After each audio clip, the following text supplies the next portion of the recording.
I'm Joe Capizzi. I'm the Executive Director of the Institute for Human Ecology. On behalf of the staff and the faculty, fellows, and graduate students, and now undergraduates associated with the Institute for Human Ecology, I thank you all for coming here tonight. I want to thank the staff for helping me put this together. We're really excited about tonight's conversation. This is an opportunity for us to hear from one of our own fellows. He's actually a fellow with us in the Institute. Just a couple of words really quickly. Human ecology is the systematic study of human beings in communities and the conditions that conduce to human flourishing in those communities. In particular, human ecology studies people's relationships with each other, with the communities they form together or that they find themselves part of, and with the wider world of which they are a part. Marriage, of course, is a central and perhaps the central community in which many people eventually find themselves. Marriages create families, families create homes, and homes are the first schools of the Christian life, we are taught as Catholics, right? There is no healthy human ecology absent healthy homes, healthy families, and healthy marriages. Therefore, we are pleased to turn our attention to the work of Brad Wilcox, perhaps the premier social scientific scholar of marriage in the United States. Professor Wilcox is the director of the National Marriage Project at the University of Virginia. He's a professor of sociology there, visiting scholar at the American Enterprise Institute, senior fellow at the Institute for Family Studies, and as I said, most importantly, a fellow here with us at the Institute for Human Ecology. Tonight, he will speak to us on the Soulmate Myth in a talk titled, "For as Long as Our Love Shall Last, How the Soulmate Myth Makes Marriage Less Stable and Less Happy." Please join me in welcoming Professor Wilcox.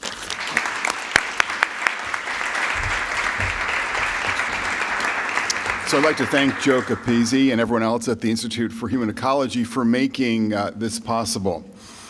And we're here tonight to talk about the soulmate myth. And I can think of really no better way to start this conversation than by talking about Elizabeth Gilbert. Right from the start of her runaway bestseller, Eat, Pray, Love, Gilbert makes it clear that an older model of love and marriage is not for her. At the beginning of the book, we find her sobbing at 3 a.m. on the bathroom floor of her home in the New York suburbs. It's at this moment that a revelation comes to Liz. She doesn't want the big house in the suburbs. She doesn't want the visits to big box stores with her husband. And in her words, quote, "I don't want to have a baby."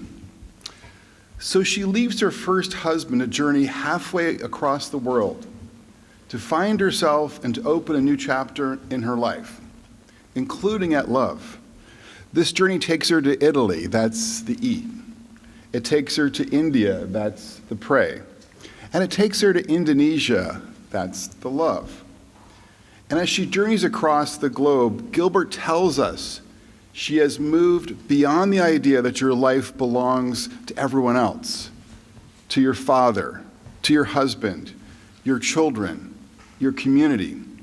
She's into a newer model of life and love that puts the desires of the self in the driver's seat. What if your life belongs to you? She asks in the book. And what Liz wants in love is pleasure and peace, in her words, and happiness. Something she is convinced that the older model of love cannot deliver. She thinks happiness in life and love can be pursued directly. In her words, happiness is the consequence of personal effort. You fight for it, strive for it, insist upon it, and sometimes even travel around the world looking for it. And once you achieved a state of happiness, you must never become lax about maintaining it. You must make a mighty effort to keep swimming upward into that happiness forever, to stay afloat on top of it. That's sort of her view of happiness. Now, as Eat, Pray, Love draws to its conclusion, on the lovely island of Bali in Indonesia, Gilbert seems to have found her soulmate. Her new love is Jose Nunez. He's described by a friend of hers as good, kind. He also happens to be, by her account, seasoned, patient, wise, a delectable cook, well-proportioned, a good lover, and exotic to boot. Jose is a 52-year-old Brazilian divorcee running a gem importing business in Indonesia when she meets him there. She likes that he's a good feminist and an unusually warm guy. She says he's Brazilian over the top in his display of affection. And she also says, I have never been loved and adored like this before by anyone, never with such pleasure and single-minded concentration. And so as the book ends, as they're frolicking literally in the impossibly romantic waters of tropical Indonesia, Liz responds to Jose's proposal to build a life together between America and Bali with this word drawn from her time in Italy, attraversiamo, let's cross over. And so marriage follows, and by her report, marriage to Jose was, quote, a delight, a comfort, a compass, a refuge. For many years, it would seem, Liz and Jose enjoyed the kind of pleasure and peace, the connection, the happiness that she was looking for in a soulmate marriage. But in her 10th year of marriage to Jose, something happened. Things fell apart, or perhaps someone happened. In any case, Liz left Jose for a new soulmate. And of course, that's fine in her book, because as the quote up there tells us, these days, I don't think marriage is supposed to be an endurance contest. Indeed. Now, there's much that could be said about Liz Gilbert's life story and her approach to love and marriage. But if nothing else, it suggests to us that soulmate love is not conducive to a permanent commitment. After all, no one person, no one relationship is capable of giving us great pleasure, great peace, and great happiness, all or even most of the time. And so men and women who embrace the soulmate model are often left deeply disappointed by the real-world realities of love and marriage. And it's probably for that reason that none of you will be surprised to learn that as of last report, Liz had moved on to yet another soulmate in 2019. And as best as I can count, she's now at number 4 since she left her first husband. Now, some of you may be wondering here if Eat, Pray, Love is some kind of unrepresentative outlier, in our culture. But I would submit to you tonight that it's not. I think the soulmate model of love and marriage undergirds countless shows and movies coming out of Hollywood. And if you have teens like I do, or if you're a young adult, I think you probably know too that soulmate love is also the story of 1,000 songs coming from the pop music world.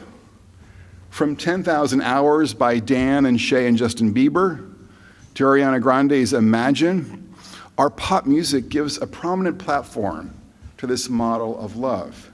You can listen to Justin crooning about spending 10,000 hours to learn that sweet heart of yours and love you, ooh, ooh, ooh, ooh, ooh. As you watch him embrace his new wife, Haley, on his newest music video. And this, obviously, video is painting a perfect portrait of the intense, romantic, adult-centered love I'm talking about tonight. Or you can listen to Ariana singing, Knew You Were Perfect After the First Kiss, and telling us, feels like forever, baby. But as beautiful and powerful as her song is, something tells me that feeling like forever is not the same thing as forever for her. And so it goes with so many of the offerings from the entertainment industry. So I think the appeal of the soulmate model is not lost on the hearts and minds of many young unmarried adults today. One survey found that more than 90% of single young adults agree that, quote, when you marry, you want your spouse to be your soulmate first and foremost. So what is the soulmate thing? Well, the psychologist Scott Stanley has convincingly argued that in today's culture, we see a soulmate as the one unique person on the planet who fulfills your deepest longings, desires, and needs, who accepts you as you are, who assists you on your projects of personal growth, and who makes you happy. The soulmate model, then, this sort of vision, gives us an impossibly inflated view of the possibilities that one person and one relationship can deliver for us over the course of a lifetime. And it minimizes, right, the ways in which major compromises, serious disapproval, disappointment, or conflict can be found in ordinary relationships. So the messy and difficult realities of marriage and family life are usually elided or ignored in the soulmate model. The soulmate model also discounts the classical goods of marriage, goods like having and raising kids, forging a strong financial foundation, and giving and receiving support from kin. Instead, it's all about intimacy, about having your needs met and being happy. And today, a large number of young adults kind of have this conception of marriage. There's only actually a minority of young adults today who are not married think that kids, that money, or that faith are important goods to kind of cultivate in the context of married life. This soulmate model also has academics who give it tacit or explicit support. One of the most prominent academic voices lending support to a kind of soulmate model of marriage, in my view, is Stephanie Kuntz, the feminist family historian. In her book, Marriage, a History, she tells the tale of how love conquered marriage, as all of the older goods, children, money, kin, religion, kind of fade in importance in comparison to the emotional and sexual needs of the self. In her words, in this new model, people expect marriage to satisfy more of their psychological and social needs than ever before. Individuals want marriage to meet most of their needs for intimacy and affection and all their needs for sex. Never before in history had societies thought that such a high set of expectations about marriage was either realistic or desirable. And in her view, this is kind of a good thing. So how do scholars explain the rise of this more expressive approach to marriage, this more adult-centered approach to marriage? Well, Eli Finkel is a brilliant scholar, family scholar at Northwestern, who has, I think, an explanation for kind of the popularity of this more adult-centered and more expressive approach to marriage. And to make his case, he draws on the work of the great psychologist Abraham Maslow, who distinguished between lower-order needs like financial support, middle-order needs like the care of children, and higher-order needs like self-expression and personal growth. You kind of can see them, sketched out on the slide up on the screen. So from Finkel's perspective, today, more and more spouses are climbing Mount Maslow to focus more on things like not just intimacy, but also on self-actualization, both for themselves and for their spouses. And he offers this metaphor where spouses are becoming kind of sculptors of a sort of like Leonardo da Vinci, helping to carve out one another's best selves in their marriages. So marriage is not just about good sex and good conversation, it's also about helping your spouse become the best marathoner, writer, artist, or lawyer she can be. Kind of an extraordinarily high view, at least from Maslow's perspective, of what marriage is about. And sociologically, what Finkel is assuming here is that we can reach for these higher order needs because concerns about things like money and kids and mutual support in our families have receded in importance. The state and the market can and do take care of much of our lower and middle order needs from this perspective. We're affluent enough and self-sufficient enough not to depend too much, practically, on our families in this way of thinking. So all that's left for marriage is the higher order needs associated with adult self-actualization, ours and our spouses. And again, this sort of darker cloud up on top of Mount Maslow gives you a sense of where Finkel thinks a lot of marriages now are focusing. Now, if you think about marriage as primarily a vehicle for an intense emotional connection or for the pursuit of the self's projects, buckle up. Because you're going to be in for a lot of instability. Self-actualization and good feelings are fragile foundations for marriage. And Kuntz has kind of articulated this. She understands this in her writing and her thinking. And she thinks actually this is a good thing, that sort of the fragility of the soulmate model goes with an unusually high quality of married life. So in her words, quote, marriage has become more joyful, more loving, and more satisfying for many couples than ever before in history. At the same time, it has become more brittle. These two strands of change cannot be disentangled. So again, she thinks kind of there's a way in which high-quality marriages depend upon a kind of fragility, as people are focusing more on these emotional and individual projects. So kind of putting this together, what I'm suggesting tonight is the soulmate myth is this idea that marriage is primarily about an intense emotional connection between two people that should last only so long as that connection remains happy, fulfilling, and life-giving to the self. This adult-centered model is assumed to now dominate married life and to be the best path towards marital happiness. So I think there are kind of three questions then to ask about this model tonight. And the first is it more fragile? Is it more unstable?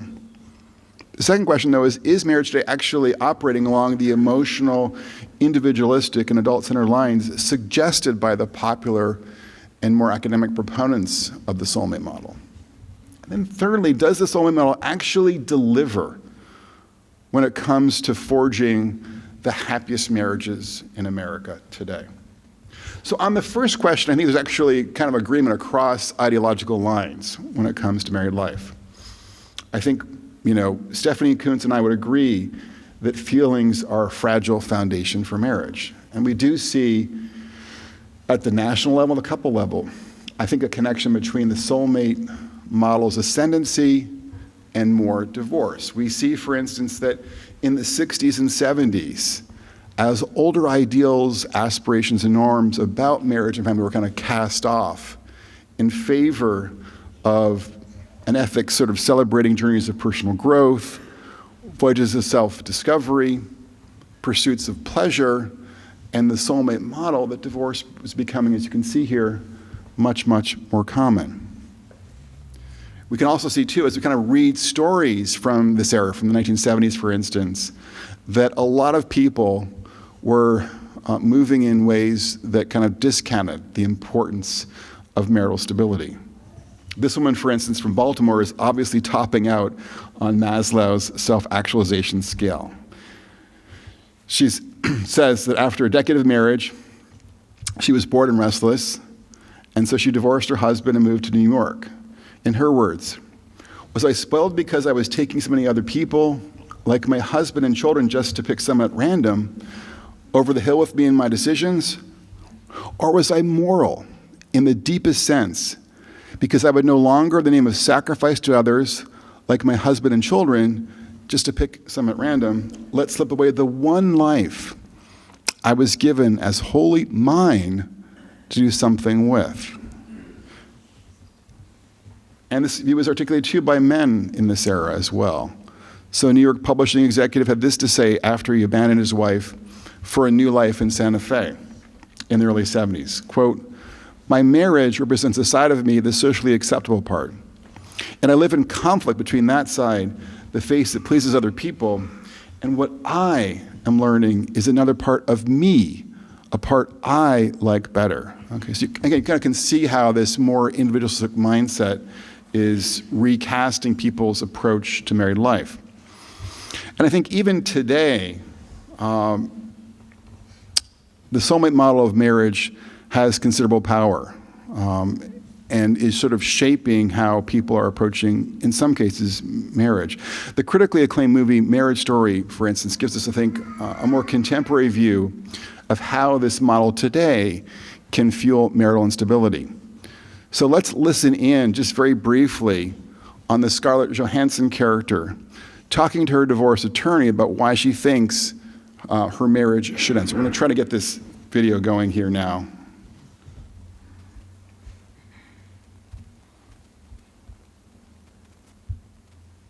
To me, like you did your time in New York.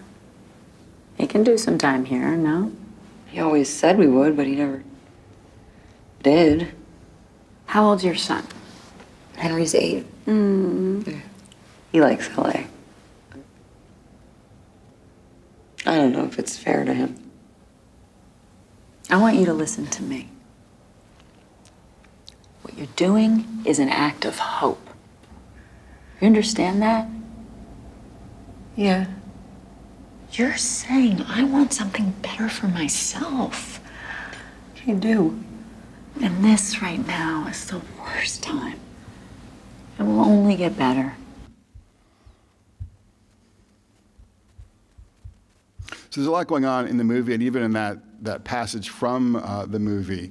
But what you kind of can hear her kind of getting this message from her divorce attorney that kind of like her concern even at that point about her son kind of must be put aside in favor of her sense of hope for a new life and really actually for a new soulmate. So it's just kind of one example of how this approach is playing out in a contemporary cultural account of married life. And this kind of pattern, though, is not seen just in movies from Hollywood. It's also kind of seen in the real world.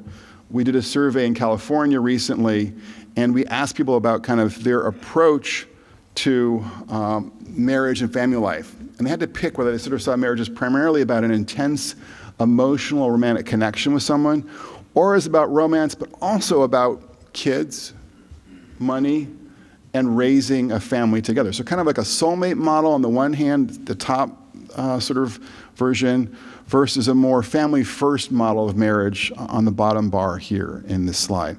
And what you can see here is that for California folks who are married, for husbands and wives, those who embrace the more soulmate model, kind of like the Scarlett Johansson character, were more likely to report that they have serious doubts that my marriage will last. So again, we're sort of suggesting here with this polling data, there's a connection between the soulmate model and a greater risk of marital instability. By contrast, folks who are embracing what we're calling a family-first marriage or family-first model of marriage are more likely to have kind of a stable sense of their future. And when I use the term family first, what I'm basically thinking of is that yes, in this model, marriage is partly about a romantic and emotional connection between a husband and a wife. That's the kind of communion in these 5 C's up on the screen. But it's also about children, about commitment, about cash, yes, and it's about community. So in other words, what I'm suggesting is that there are other Americans who are not kind of following the soulmate model. They're instead following a family-first model that is driven by values and virtues that sustain strong and stable marriages, and by a willingness to put the welfare of the family above that of the individual. So again, in terms of thinking about this first question, what we're seeing is that the soulmate model of marriage is more fragile than the family-first model of marriage. What about that second question? Is marriage today operating along the individualistic, romantic, and adult-centered lines suggested by the soulmate model, and I think by many academic students of marriage? And I'd say no. No, it's not. In actuality, marriage is not some Mount Maslow type experience where people are reveling in emotional and sexual intimacy, sculpting their best selves, and pursuing their own individual happiness. Well, I think that many young unmarried adults think that's what marriage is about. After the wedding day, and especially after the kids come along, I think a lot of today's husbands and wives' perspective changes, okay?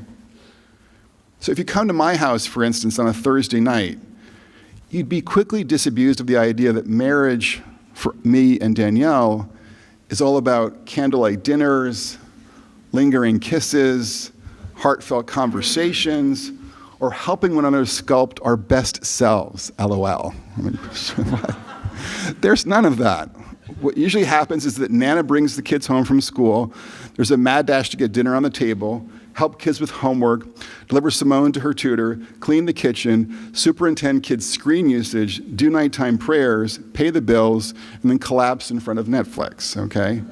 And I can guarantee you that every couple, or almost every couple up and down our suburban street is doing much the same thing.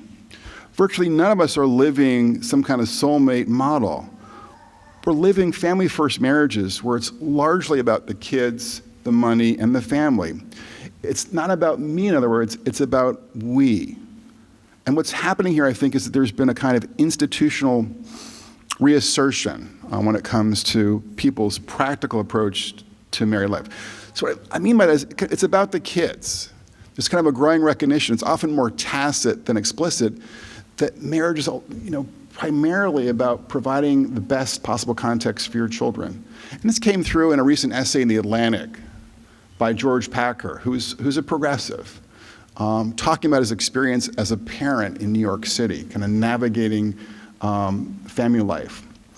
And he said this, he said, quote, "When parents on the fortunate ledge of this chasm gaze down, vertigo stuns them. Far below, they see a dim world of obesity, divorce, stagnant wages, rising morbidity rates, and they pledge to do whatever they can to keep their children from falling. They'll stay married, cook organic family meals, read aloud at bedtime every night, take out a crushing mortgage on a house at a highly rated school district, and pay for music teachers and test prep tutors." So his point here simply in part is that there's a growing recognition on the part of many Americans, in this case more privileged Americans, that marriage is the best thing for their kids, and they're going to kind of make it work for the sake of their kids. And married parents who have this view are not wrong.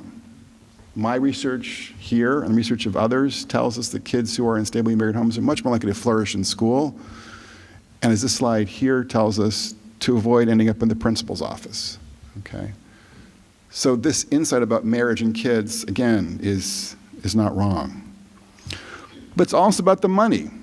I think a lot of married men and women today recognize that the 401k, that the house, that the bank account, that all these things in their kind of financial world depend in large part on how much they can kind of keep their marriage together. And again, married parents who kind of think about things in this way are not wrong. We know, for instance, that people who are stably married, both men and women, are in much better shape. In this case, when it comes to their assets in midlife. But on a whole bunch of different indicators, you can kind of see in the data that married men and women who are stably together are doing better on the financial front. It's also, too, like there's a recognition that's about our family. There's a recognition that the kids, the parents, the grandparents, and the other kin stand or fall with the marriage. A recognition that the holidays, the birthdays, and the Sunday brunches are better together. That family vacations, back porches, and kids' college tuitions are much more easily accomplished and afforded when grandma and grandpa are in on the act. Okay, so that this kind of family orientation then I think is much more common today for those who are getting married, which of course is a more selective group. So we can see this kind of in the data with our California survey. And what we see among those who are married in California is that they're more likely to key on this idea that marriage is about not just that emotional romantic connection, but also about the kids, the money, and raising a family together, compared to being seen just as kind of this more soulmate model in blue here up on the screen. And then another sign, I think, that this sort of more family-first model is rising is that divorce has come down dramatically since 1980. So I think a lot of people think that the risk of divorce today is about 1 in 2. And today that's not the case. I think it's more like 37% of first marriages will end in divorce. So most marriages today are going to make it. In fact, the New York Times ran a story entitled "How Divorce Lost Its Groove," spotlighting moms in Seattle and Park Slope, okay? These are not exactly hotbeds of social conservatism, right? So I'm saying is that even folks on the left who are married, I think, are kind of coming around to this view that sort of the family first approach to marriage makes more sense. In fact, one such progressive is Lisa Lee, a 45-year-old Korean American who kind of lives just a few miles in that direction. And when I spoke to her about her marriage, she made it very clear to me that romance is not her first priority. It may sound, quote, really cold to say that it's an economic partnership, but it is in some ways. And the project of raising our children is at the moment the overwhelming priority for us until they're out of the house and financially independent. So Lee and her husband recognize that their children's capacity to thrive depends on having parents who have their back with a strong and stable marriage and a decent income. And so for her, a soulmate marriage has no appeal. Family comes first. The final question then is this: does the soulmate model deliver when it comes to forging a happy marriage? And you recall that kind of the popular and the academic proponents of this more soulmate approach to marriage, like Liz Gilbert, like Stephanie Kuntz, would argue the answer is yes. In Kuntz's words, such marriages are supposed to be, quote, more joyful, more loving, and more satisfying than ever before in history. But they're wrong. If you look at the historical record over the last 40 years, if you look at recent survey data, the evidence doesn't bear out their perspective. If you think too about the way in which romantic feelings play out among ordinary couples, it undercuts the more popular view of soulmate marriages. And finally, kind of, if you think a lot about how making happiness your goal is counterproductive, you can see too how the soulmate model falls down. So let me just take that first point here. So what happened during the divorce revolution of the 1970s and in the immediate wake of the divorce revolution is that marital quality actually fell from the early 70s here until the early 80s, as you kind of can tell. And this is kind of surprising, right? Because marital quality was supposed to improve as you got rid of all those kind of subpar marriages, from the population. What I think the proponents of this approach didn't really think about or anticipate is that if your sister's getting divorced, if your best friend is getting divorced, if your parents are getting divorced, your own confidence in your own marriage is going to take a hit. That's probably going to affect your sense of the quality, too, of your married life as well. So in other words, I think the point is that they didn't sort of understand how pervasive marital instability would kind of cast a cloud over many marriages in this more sort of contingent era of marital stability. And then even today, when we looked at people's attitudes in California, those who were married, we found that the couples who said that divorce is not an option for them were more likely to say that they were satisfied in their marriages, compared to those husbands and wives who said that I'm in this marriage so long as our love lasts. This is kind of like a striking thing, right? Because I know a couple just 30 miles to the west of here who are deeply unhappy, and in fact, kind of living in separate beds, overnight. And they're doing so because they take that top view in their marriage. Divorce is not an option. So they're in this pool, in this top part of our sample, in a sense. It's still the case that people who are, on average, in that more committed pool, report more satisfaction. So even though they have, folks like this couple I'm thinking of, they're still more likely, on average, to be satisfied. Because, in part, I think they have this sort of context of commitment, on average, undergirding their marriage. Another problem with the soulmate model is that when it comes to kind of the psychology of relationships, I think the popular proponents of this model, be they, writers like Liz Gilbert or singers, like Ariana Grande, is they don't necessarily appreciate how much there is an ebb and flow in feelings, in a typical relationship, in a typical marriage. The psychologist Jonathan Haidt has observed that passionate love is a drug, actually literally, kind of coursing through our veins in those first few months, that first year or so of a romantic relationship. But it peters out at some point. The butterflies never last. In his words, the beloved falls off the pedestal, and then because her minds are so sensitive to changes, her change in feeling can take on exaggerated importance. Oh my God, she thinks, the magic has worn off. I'm not in love with him anymore. If she subscribes to the myth of true love, what I would call soulmate love, she might even consider breaking up with him. After all, if the magic ended, it can't be true love. It can't be soulmate love. So people like Liz Gilbert and Scarlett Johansson's character don't seem to kind of know this reality, that the butterflies don't last. They don't know that any relationship, including marriage, will have its fair share of disappointments, compromises, and conflicts. So they're way too vulnerable to the ebb and flow of their feelings, in a relationship or in a marriage. And the proponents of the soulmate model also, I think, don't appreciate how embracing a variety of goods when it comes to marriage and family life actually puts you on a better setting.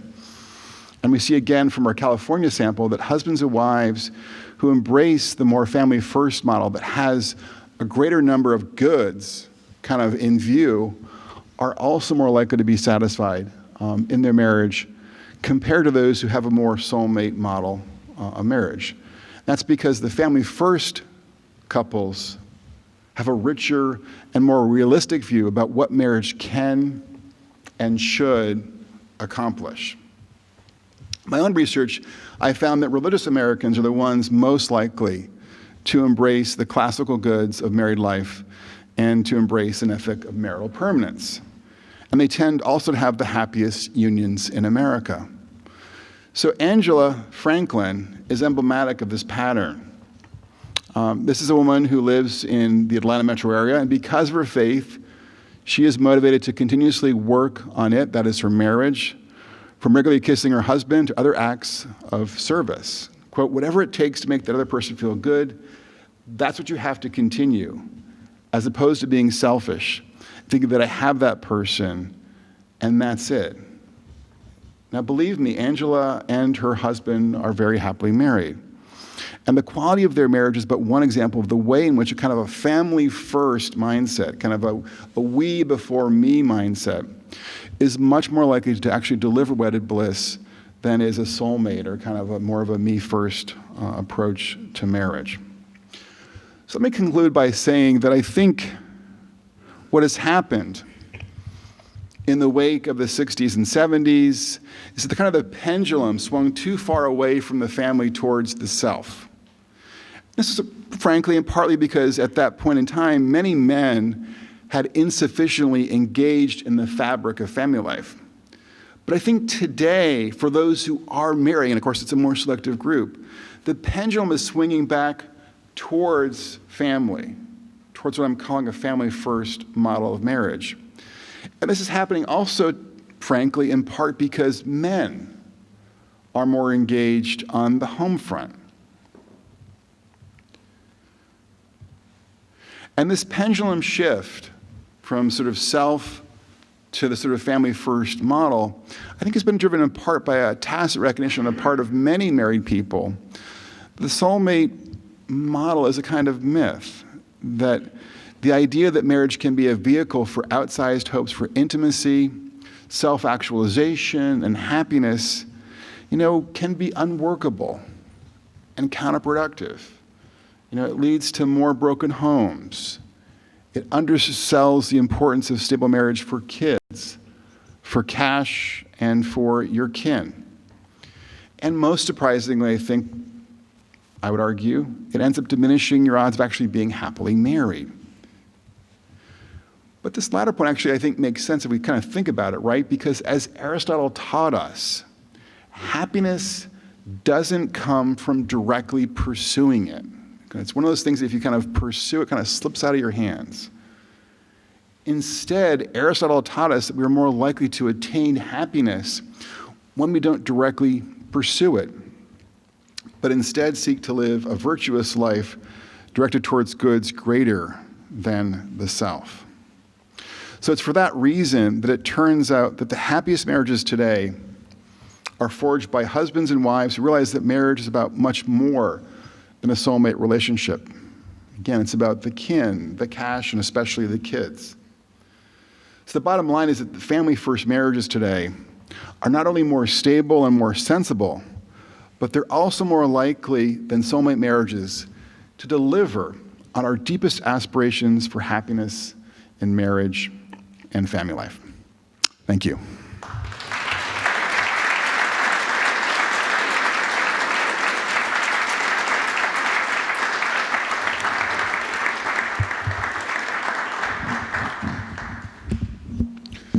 So I'm happy to answer questions you might have about my presentation tonight. Yes, ma'am. So, I'm actually a child of a divorced family, and a blended family like that. And because of my experience of most of my life having to go to homes and things like that, one thing I promised myself is I would never get divorced. So do you think that's also caused the rise of this shift more towards family-first marriages and kids who had that broken home experience? Yeah, I definitely think that there, is a pretty marked shift among younger adults compared to particularly the boomers. There's an aspiration not to make the same mistakes that their parents did. And this was expressed actually pretty clearly in that New York Times story that I mentioned. Some of the people who were profiled in that story were moms like in their 30s and 40s who kind of were recounting how when they grew up in the 60s and 70s, their parents had gotten divorced. How they were trying to forge a different path for themselves and for their kids. So yeah, I think that's partly what's happened. There's just been a kind of collective learning about how divorce can exact a pretty profound cost on kids and a desire to forge a new path as you head into adulthood. Yes, ma'am. Just gonna.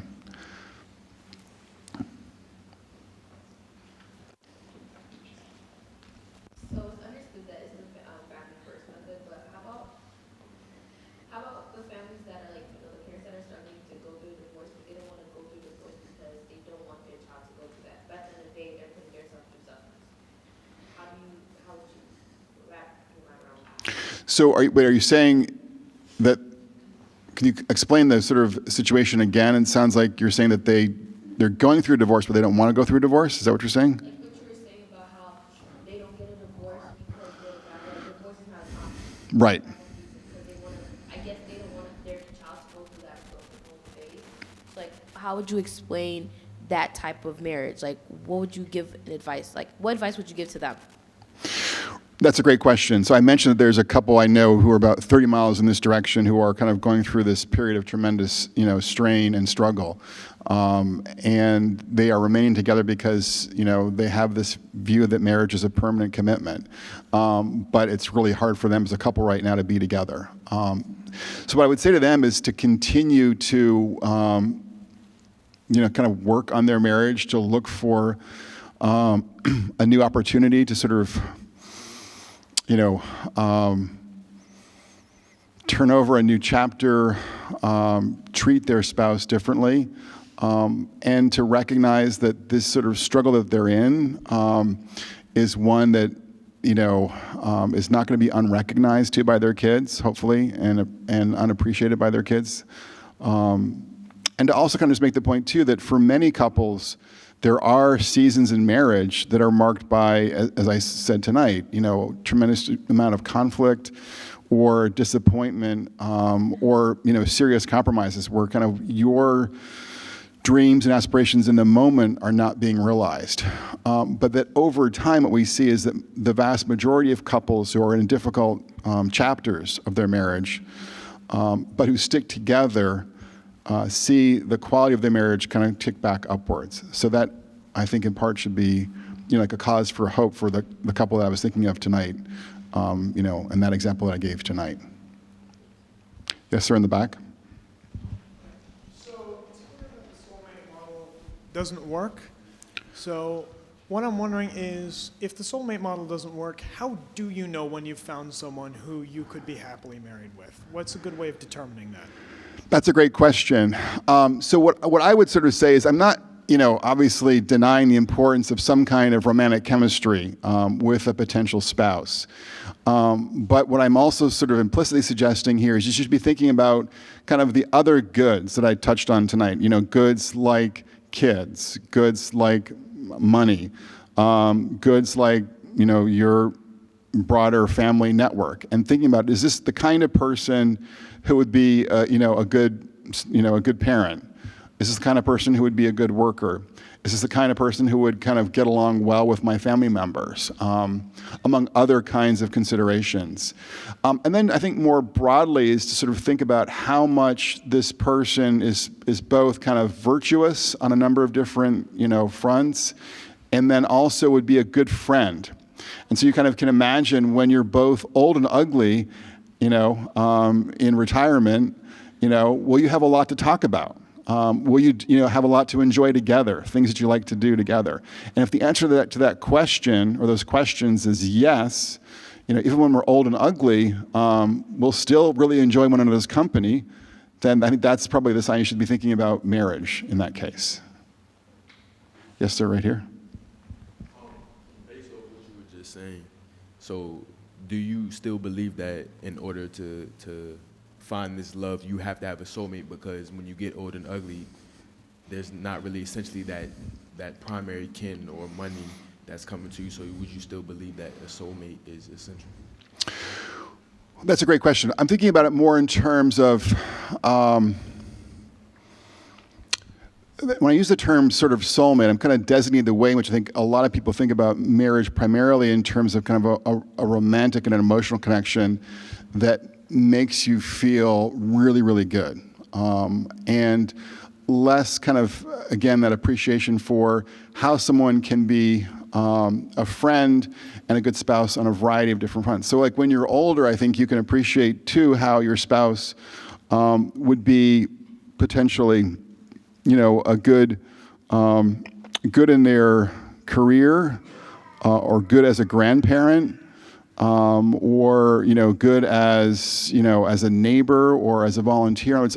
You can appreciate how they can do a variety of things well, and that extends beyond just that kind of butterflies feeling that we often find in the first bloom of romantic love. Yes, ma'am, right back there. Coming around with them.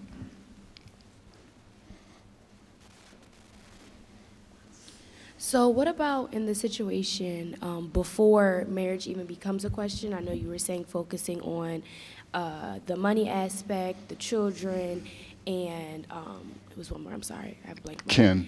Yeah, and kin. So do you think that can affect or have some type of effect on whether or not that person actually becomes their soulmate, or what it means for them to become a soulmate? Because if you focus on the money, or if you focus on your family, on how they feel about them, or wanting to have children with them, can it alter your opinion about what you think your soulmate is? Yeah, so what I'm saying is I think sometimes people, when they're in that first bloom of romantic love, discount the importance of these other kinds of concerns, goods, and goals. So let me just kind of give you a practical example.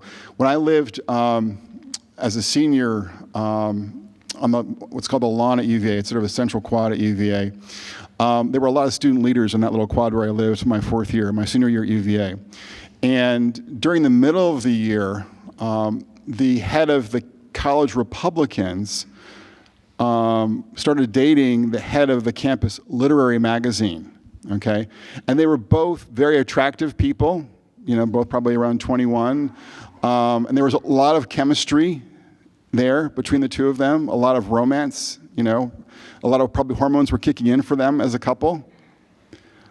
But they had nothing in common when it came to kind of their worldviews, their politics, their view of the world more generally. And so I think all of us who kind of knew them were relieved within about a month's time when they broke up. right?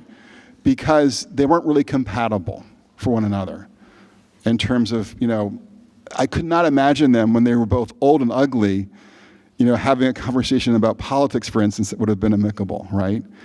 So my point is that when you're thinking about a spouse, you need to think about more than just whether or not there's chemistry there, whether or not you feel good when you're with them, but do they have the kinds of virtues?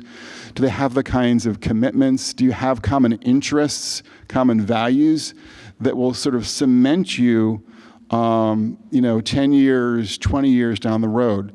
And kind of one other point on this, I think, question too, is that today, when you look at different groups in America, the most stable marriages today in America, in terms of like race and ethnicity, are forged by Indian Americans. And I think part of the story there is some of them are, having arranged marriages, or they're the sons and daughters of people who had arranged marriages. But there's like kind of either an explicit or an implicit focus, not on romantic love per se, but on compatibility among Indian Americans. That's kind of one more concrete example of how to think about. And so they're thinking about things like, is this a good match, not just in terms of personality, but in terms of, their family background, their education, their expectations for the future, all those kinds of things too that are more kind of practical. Yes, sir. I don't mean this to, but I'm actually not going to ask so much a question as an answer both of these questions. There's something that I think you're on the cusp of saying, and having older parents who have dementia, when you're old and ugly, it's not so much about compatibility. Sure. You have something that two other people won't have. That's the memory of everything you've done. Sure. So if you think 30 years from now, you'll share those memories, it will work, because you don't necessarily need to be compatible. The worst thing that happened was my mother getting dementia. Right. My father lived those memories out. There's a book about it, like a book where the guy is reading these stories. Right. So when you're old and ugly, it's about the shared memory.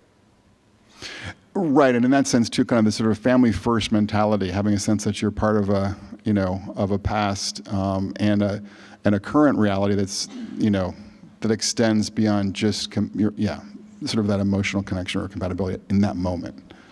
Yes, Derek. Thank you, Dr. Wilcox. I'm wondering, do we have any research on those who are not married but live and see the perspective of their relationship as fitting the soulmate model or not fitting the soulmate model, and where they are in fulfillment, etc.?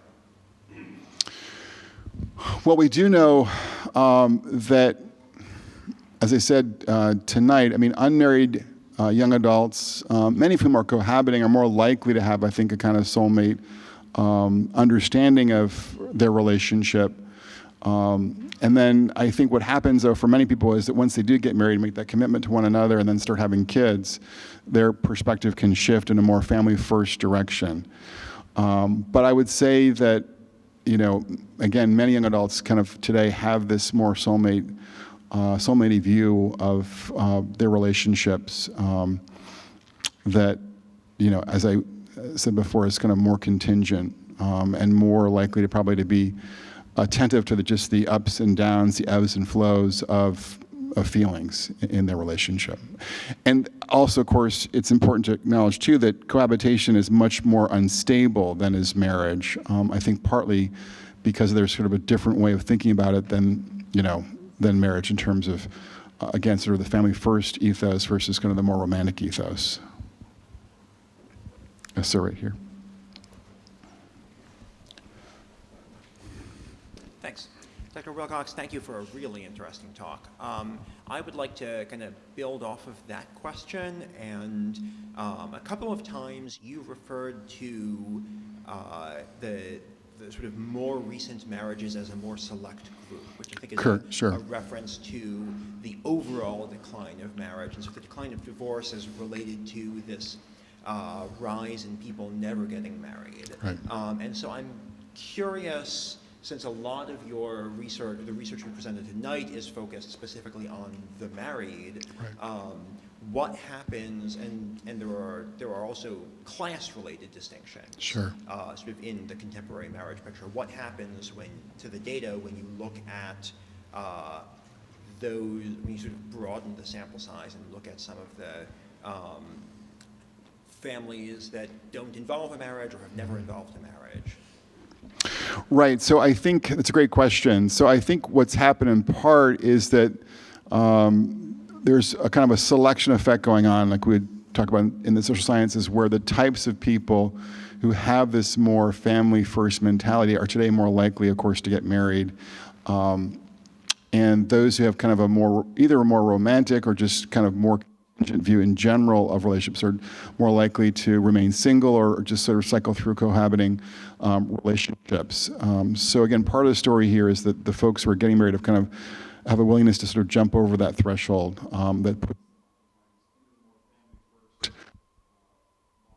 of life. Now, in terms of kind of breaking it out along sociological lines, what I would suggest is that today, married families are largely composed of three groups. What I call the strivers, that's those Americans who are college educated and have more of a kind of professional orientation to their work, and are more focused on educational and economic success, both for themselves and for their kids. That'd be one group that's playing a big role in marriage today. The second group are those Americans who are religious, primarily, obviously, Christians, broadly defined, although there's a decent number of Jews in that camp as well. And then the third group would be Asian Americans. So these three groups are much more likely to be sort of stably married in America today. And they make up kind of a disproportionate share of married couples. And they have obvious affinities for the kind of family-first model that I've sketched out. The reality, though, too, is that many working class and poor Americans, and also actually more secular Americans today, I think are less likely, though, to have this kind of family-first orientation or this marriage mindset. And they're more likely to be single or cohabiting or to be experiencing family instability. And that's for both economic and policy-related and cultural reasons. There's kind of this family divide that's grown up. And that's certainly part of the story when it comes to thinking about family life in America. And in the book I'm working on, that's sort of addressed in a different chapter, sort of the way in which this story is really stratified. And we typically think about this in terms of just class as a question of kind of, education, income. But in my analysis, it's very clear that religion also is a big factor here in this, that more religious Americans are net of their educational and financial background more likely to be married and happily married. And also about ethnicity, that Asian Americans are especially likely to be married even after controlling for things like education and income. So that's pointing to the way in which two cultural and communal factors are implicated in which groups today are getting married and staying married and which groups are not. Yes, sir, right here too in the front. Right here. Thank you very much, Dr. Wilcox. I really enjoyed your talk. I'm wondering if I was hoping you could flesh out a little bit of what you were touching on at the end, the point of virtue, because I'm wondering, it seems like the way that you spoke about the soulmate model, there's a claim that the soulmate is going to help a person to be his best self. And it seems like when I think about some friends who have gotten married, they've actually become much better people because of their growth in virtue that's necessitated by the sort of self-sacrifice for their children and this sort of thing. And so I'm wondering if, in some ways, part of what's promised by the soulmate model can only be delivered by the family-first model, but it's sort of necessarily understood in really emotivistic terms by the soulmate model. Yeah, it's a good question. I mentioned tonight that there's a scholar named Eli Finkel, and he's trying to articulate what he calls kind of the all or nothing model of marriage. And it's the one where this is the sort of point about sort of seeing marriage as an opportunity to kind of sculpt out your spouse's best self.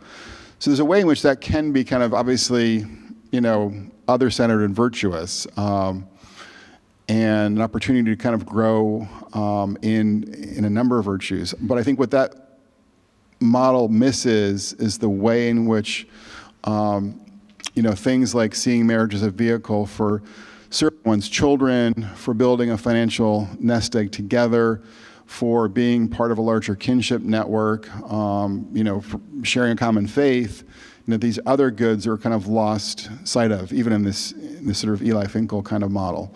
And that if people kind of recognize and appreciate that marriage is an opportunity to sort of pursue a range of different goods, they're more likely to grow in virtues across a variety of different fronts, rather than just sort of seeing it as an adult-centered activity designed to make themselves happier or better and their spouse happier or better. Do you have some energy for one more question? So why don't you can pick one more question. Got one more right over here. Thank you for the privilege. Brad, that was a wonderful talk. Thank you. Could you address the question of whether a person could have a flourishing marriage with more than one potential other, right? So the soulmate myth also hinges on this idea that there is the one. Sure. And so part of countering that would, I think, require more than coming up with some ancillary goods. I mean, certainly cash and kin are secondary in some sense. Kids may be primary, but you don't have them when you start typically. But so what is the primary good that one is pursuing, and how could that one pursue that good with more than one person? In order So to not are you kind of getting at the issue of polyamory? I'm just... Not polyamory, but in the sense of, no, not at all. So what I mean is that the soulmate myth suggests that there can be only one person in the universe that you're made for.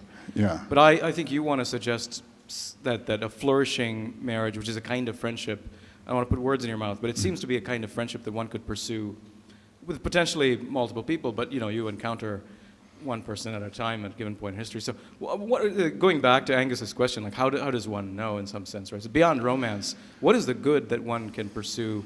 Does that make sense? So it's not you're not pursuing the one, Mm-hmm. you're not pursuing cash Right. and kin. Right. What is it that you're pursuing then? So yeah, I think it's about kind of a particular kind of friendship you're looking for, a friendship that would encompass building a common life together around a set of different goods. But in the context of marriage, seeing kids is obviously probably probably the most important good that you're going to pursue together as a couple, and therefore recognizing that and being realistic about kind of like as a friend, in a special kind of way, they're not going to be perfect, and neither are you. So sort of this idea of sort of that the one, I think, often assumes a kind of perfection in the fit between those two people, which is unrealistic. There's a journalist, a writer named Lori Gottlieb, who wrote a book called "Marry Him." And she begins by recounting how, as a younger woman, she had like this list of like 152, I mean, it was long, I don't know if it's 100, but a very long list of things that she was looking for in a future husband. And lo and behold, she comes to the end of her 30s and no guy has actually kind of met her standards for marriage. And so she's still single actually today. But she kind of recognizes at that point that she wished she had been more realistic about her expectations for a husband and for marriage more generally. So I think it's sort of like recognizing that there are a few key concerns you should be looking for, in finding a spouse, and making sure that there are some important ways that you're compatible with this person. But there are going to be probably a lot of things that you find a little bit annoying or difficult too with a potential spouse, and that's fine, because it's not about finding the one. It's about kind of forging a strong friendship that is the kind of the basis and foundation for a marriage, a good marriage. So why don't you join me in thanking Professor Wilcox for staying with us.